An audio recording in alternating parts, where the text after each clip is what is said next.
ఈరోజు 10వ రోజు ఎలాగా అమ్మవారిని పూజించాలి? 10వ రోజుని విజయదశమి అంటాం కదండి. విజయదశమికి అంటే ఏమిటి అని అంటే 10 రకాల పాపాలు తొలగించింది. అంటే ఈ 9 రోజుల ఉపాసన వలన మనలో ఉన్న పాపాలన్నీ తొలగిపోతాయి అని అర్థం.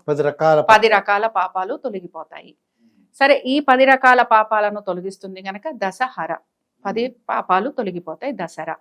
రెండోది ఏమిటి అని అంటే విజయదశమి అని ఎందుకంటారంటే సాయంత్రం పూట మనకి నక్షత్రం విజయ నక్షత్రం అని కనపడుతూ ఉంటుంది.